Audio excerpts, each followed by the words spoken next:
Eu falo que os textos informativos, eles têm que caminhar juntos com os textos literários. A educação midiática não existe sem a educação literária, né? É muito importante que desde cedo as crianças tenham um amplo e vasto repertório de leitura.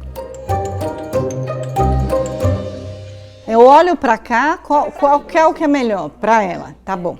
Olha, nos anos 1920 tinha um pedagogo e educador francês que sempre foi a minha referência, o Célestin Freinet. Era anos 20 e ele dizia, é importante levar o mundo para a sala de aula. Ele se deu conta que não adiantava ensinar um monte de coisa para os meninos se o que estava acontecendo no mundo lá fora, a hora que eles saíam da escola, né, se eles não tivessem esse contato com a realidade, com o concreto, com o que estava acontecendo. Então, quando eu fui fazer a minha tese de mestrado, eu me deparei, né, com a pedagogia Freinet, eu falei, nossa, é isso. Então, isso é muito relevante, né, você escrever, você ler, né, coisas, notícias que acontecem ao seu redor.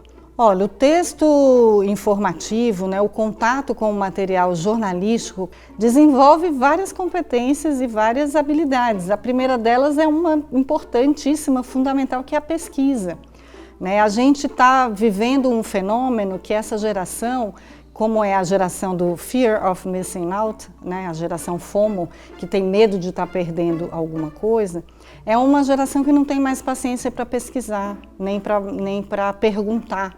Eles querem perguntar, né, lá no Google e a primeira resposta que aparece é a que eles acreditam, né, na ansiedade de tentar responder suas perguntas. Então eu acho que a primeira coisa é a gente voltar um passinho atrás a trabalhar com essas crianças o prazer de pesquisar.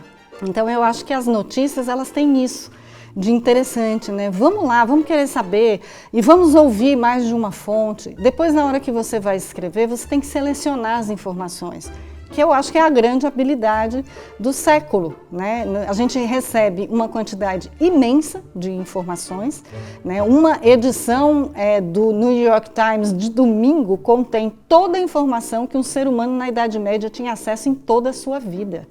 E depois eu acho que a outra grande habilidade, que inclusive o PISA está dizendo que vai ser a grande habilidade, é de saber debater e argumentar, né? Então, por que esta informação ela explica melhor esse fenômeno e essa outra não? Né? De que ponto de vista eu estou falando, para quem eu estou falando? Então, eu acho que a introdução do texto jornalístico em sala de aula não é à toa que ele sempre foi um material presente, né, na base comum nacional curricular, era antigamente nos PCNs, né, nos parâmetros curriculares nacionais.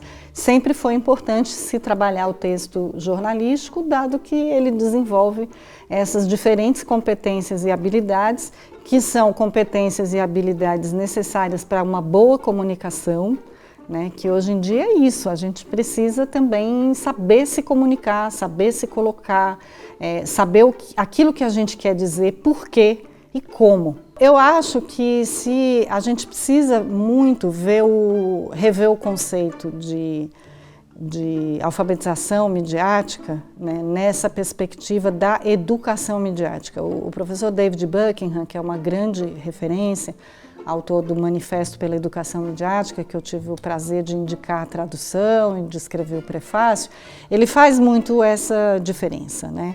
Porque não é só letramento midiático, né? Não é só ensinar esses meninos a baixarem um vídeo, né? A mexer nessas traquitanas, isso eles sabem e aprendem muito facilmente. Mas quando são questionados, olha, a primeira informação que vem no Google é verdadeira ou é falsa? É verdadeira. Então a gente fala assim, estão falhando, né? No último levantamento do PISA, 65% dos estudantes brasileiros de 15 anos não soube diferenciar, né, um conteúdo opinativo de um conteúdo informativo. Então, de verdade, quando a gente fala em educação midiática, a gente precisa trabalhar na educação no conceito mais global.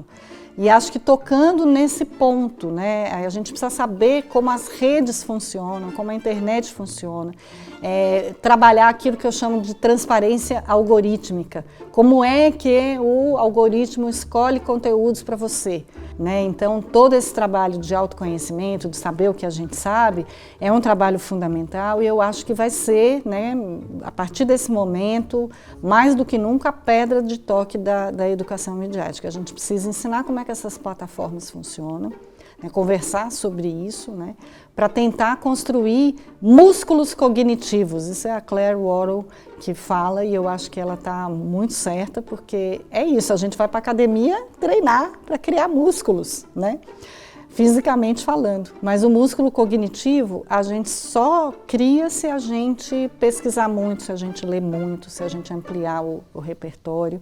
A gente está numa sociedade onde se fala muito, mas o lugar mesmo de reflexão, de poder expressar as suas ideias, né, de poder conversar, né, sobre o que acontece, muitas vezes ele não é dado à criança e jovem. Na minha experiência, quando se trabalha a questão do conteúdo jornalístico de uma maneira ampla, aberta, obviamente a partir de reflexões, a gente consegue ver o jovem.